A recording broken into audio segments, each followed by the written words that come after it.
Bilasizlar, bugun 16-martdan 17-martga o'tar kechasi Laylatul Qadr. Agar duoni mana shunaqa metodda qiladigan bo'lsalaring, inshaalloh albatta ijobat bo'ladi.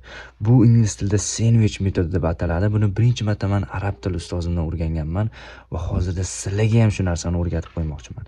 Bu xuddi sandwich kabi qavat va qavat bilan shakllangan bo'ladi. Yana birinchi o'rinda biz Allohga hamd aytib boshlaymiz. Alhamdulillahi robbil alamin. Uni go'zal ismlaridan foydalanib, unga hamdlar aytamiz. Va ikkinchi o'rinda biz payg'ambarimiz Muhammad sallallohu alayhi vasallamga salovat aytamiz. Allohumma solli ala sayyidina Muhammad va boshqa salovatlar.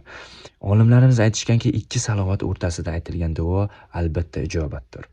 Va undan keyin biz istig'for aytamiz. Gunohlarimizdan o'tinib yorib Allohdan kechirishini so'raymiz. Astagfirullohal-azim va atubu ilayh. Va bu o'rinda eng yaxshi duolardan biri Yunus alayhissalom duosidir. Ya'ni la ilaha illa anta subhanaka inni kuntu minaz zolimin. Kim shu duo bilan Allohga duo qilsa, albatta Alloh unga javob beradi deyilgan. Va bizda eng go'shli joyi bu o'zimiz so'ramoqchi bo'lgan barcha talab, istak, maqsadlarimiz. Ko'nglimizda nima bor, nimaiki ijobat bo'lishini xohlaymiz, barchasini shu joyda so'rab olishimiz kerak. Va undan keyin asta-asta biz sandvichda chiqish qismiga kelamiz. Yana istig'for aytamiz.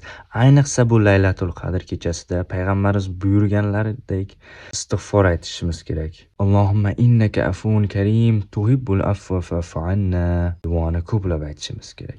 Va undan tashqari yana payg'ambarimizga salovat aytamiz va oxirida xuddi nonni ikki tomondan yopgan kabi Allohga hamd aytib, uni ismlari ila Allohga hamd aytib, biz sandvichimizni yopib qo'yamiz. Buni sizlar ham bugunoq kechiktirmasdan qo'llab ko'ringlar. Inshaalloh effektini sezasizlar. Foydali bo'lgan bo'lsa, videoga like bosib, tanishlariga jo'natib qo'yinglar. Chunki bir yaxshilikni ulashish ham uni qilish bilan barobar.